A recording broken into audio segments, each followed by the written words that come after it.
नमस्ते। मैं doctor Parveen homeopathic consultant YouTube channel पर आपका बहुत बहुत स्वागत करती हूं और उम्मीद करती हूं कि आप सभी बहुत ही अच्छे होंगे। आज हम बात करेंगे ओस्टियोआर्थराइटिस के बारे में। तो ओस्टियोआर्थराइटिस क्या है, इसके कौन कौन से कारण हो सकते हैं और इस पर कौन कौन सी होम्योपैथिक मेडिसिन काम करती है, इसके बारे में सारी जानकारी मैं वीडियो में दूंगी। उम्मीद करती हूँ आप वीडियो को अंत तक जरूर देखेंगे। चैनल पर यदि नए हैं तो चैनल को भी सब्सक्राइब कर लेंगे। तो सबसे पहले हम देखते हैं कि ओस्टियोआर्थराइटिस क्या होता है। ये जॉइंट्स की बीमारी है।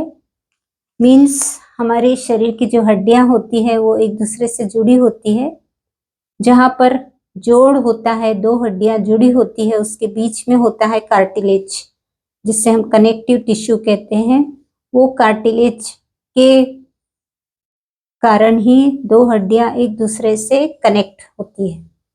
तो उसमें क्या होता है कि बढ़ती उम्र के साथ साथ में वो कार्टिलेज है वो धीरे धीरे कम हो जाता है, घिसते जाता है, और घिसने के कारण वो हड्डियां धीरे धीरे पास आने लगती है।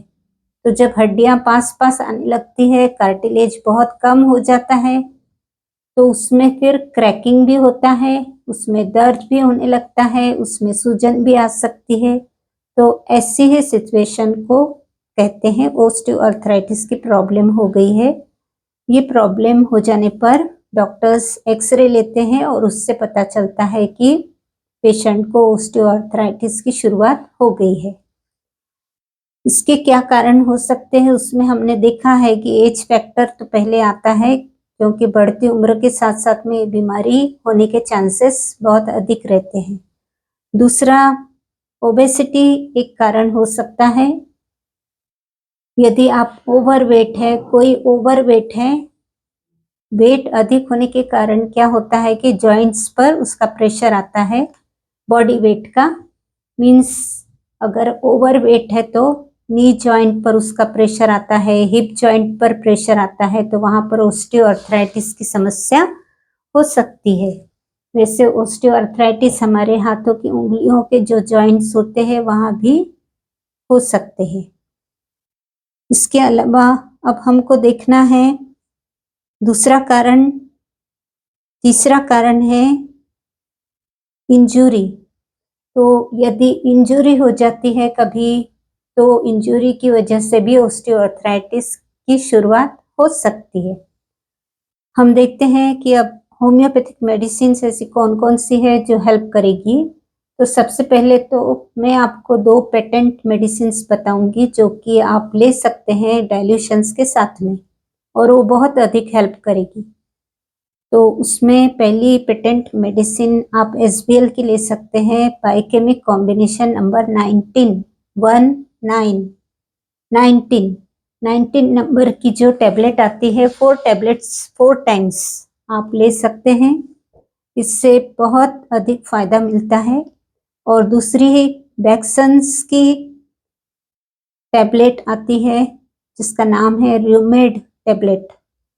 तो र्यूमेड टैबलेट भी बहुत अधिक हेल्प करेगी, और वो भी आप बड़ी टैबलेट होने के कारण 1 टैबलेट 3 टाइम्स डे इस तरह से ले सकते हैं।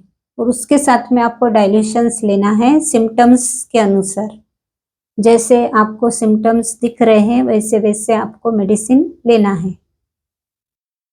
तो सबसे पहले हम मेडिसिन की बात करते हैं। वो मेडिसिन है ब्रायोनिया। ब्रायोनिया का जो पेशेंट होता है वो जैसे सीढ़ियाँ चढ़ते समय वहाँ हड्डियों में, स्पेशली नी जॉइंट में क्रैकिंग हो रहा है, और सीढ़ियाँ चढ़ते समय नी जॉइंट में दर्द हो रहा है, वहाँ पर दर्द के साथ साथ में सूजन भी है, तो ऐसी हालत में ब्रायोनिया बहुत अच्छा काम करती है, जहाँ पर मूवमेंट होने से तकलीफ बढ़ने लगती है। उसके अलावा दूसरी मेडिसिन की बात करेंगे तो दूसरी मेडिसिन आती है कॉस्टिकम, जहाँ पर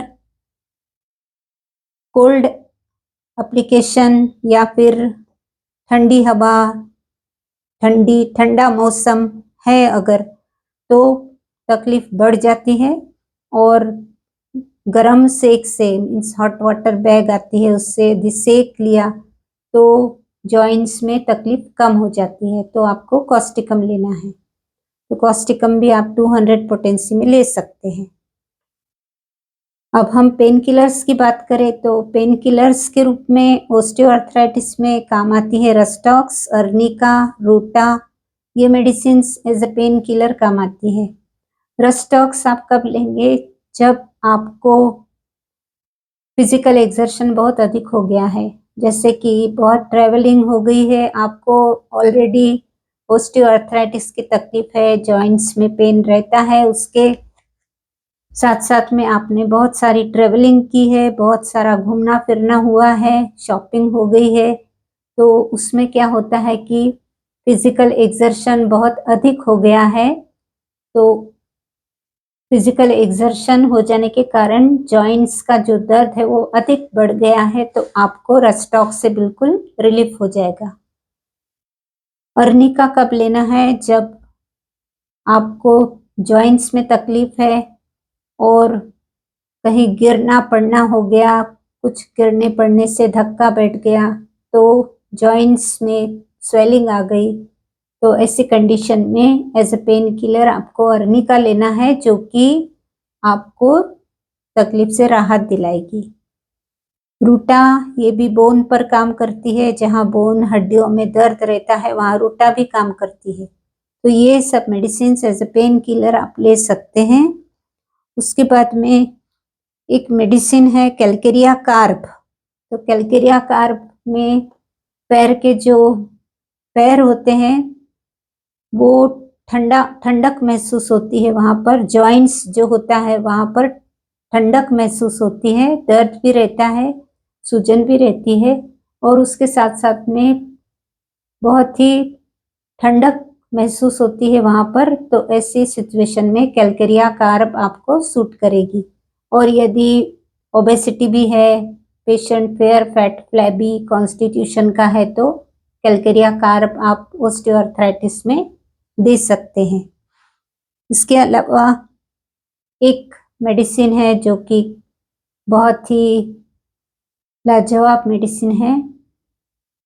जब पेशेंट कहता है कि मैं खड़ा नहीं रह सकता, जहाँ भी खड़े रहना है वो बैठने की जगह देखता है, क्योंकि standing is the worst position, means उसे खड़े रहना बिल्कुल जमता नहीं, कहीं भी आधा घंटा भी खड़ा नहीं रह सकता। तो ऐसी सिचुएशन में सल्फर बहुत अधिक हेल्प करती है, जहाँ पर पेशेंट बिल्कुल भी खड़ा नहीं रह सकता। तो इस तरह से सिम्टम्स के अनुसार आप मेडिसिन चेंज कर सकते हैं। ये डाइल्यूशंस आप ग्लोब्यूल्स में बना के दिन में 3 बार ले सकते हैं, 5-6 गोली, या तो फिर आप 4-5 ड्रॉप्स 1 चम्मच पानी में भी दिन में 3 बार ले सकते हैं। आपको ये मेडिसिन 200 पोटेंसी में यदि लेते हैं तो 8 से 10 दिन आप कंटिन्यू कीजिए। उसके बाद में यदि आपकी प्रॉब्लम क्रॉनिक है, बहुत दिनों से है, हमेशा ही जॉइंट्स में पेन बना रहता है, एज भी बहुत अधिक है, तो आपको ये दवा 15 दिन तक लेने के बाद में फिर पोटेंसी को बढ़ाना भी है और फिर वीकली डोज भी लेना है। जैसे कि आप ले रहे हैं ब्रायोनिया, तो 200 पोटेंसी के दिन में 2 बार ली, उसके बाद में 8 दिन के बाद में 1 m पोटेंसी ली, फिर 1 वीक रुकने के बाद, तब तक आपका बायोकेमिक कॉम्बिनेशन 19 शुरू रहेगा, रूमेट चालू रहेगा और उसके साथ में ये वीकली डोज चालू रहेगा। तो उससे आपका एक कोर्स बन जाएगा कि मुझे ये दवाइयाँ ओस्टियोआर्थराइटिस के लिए लेना है। तो उससे क्या होगा, आपको परमानेंट रिलीफ मिलने लगेगा और आप धीरे धीरे ठीक हो जाएंगे। तो उससे आप 3 महीना 6 महीना भी कंटिन्यू कर सकते हैं। इस तरह से ये होम्योपैथी का कोर्स अपना बनाना पड़ता है और इस तरह से ये लाइन ऑफ ट्रीटमेंट होती है, जिससे कि पेशेंट धीरे धीरे ठीक हो जाता है। जबकि एलोपैथी में कैल्शियम और विटामिन डी और इस तरह के टैबलेट्स देने में आती हैं, और ओस्टियोआर्थराइटिस वो ठीक नहीं होता, वो चलते रहती है तकलीफ और पेशेंट उसी के साथ में जीना सीख जाता है, उसे हमेशा ही ये तकलीफ रहती है। इसके साथ-साथ में आपको थोड़ा खान-पान पर भी ध्यान देना है, थोड़ा एक्सरसाइज़ भी बहुत ज़रूरी है, तो एक्सरसाइज़ भी करते रहना है। थोड़ा यदि एज आपका ज़्यादा है, आप नहीं करना चाहते तो कम से कम थोड़ा वॉक करना है। सुबह की धूप में आपको बैठना है, इस तरह से आप अपना ध्यान रख सकते हैं। तो उम्मीद करती हूँ कि आपको ये वीडियो थोड़ा जानकारी अ, से भरपूर लगेगा और आप वीडियो को लाइक करेंगे। तो आज के वीडियो में बस इतना ही, मिलते हैं फिर अगले वीडियो के साथ में, तब तक के लिए आप ध्यान रखिए, खुश रहिए। धन्यवाद।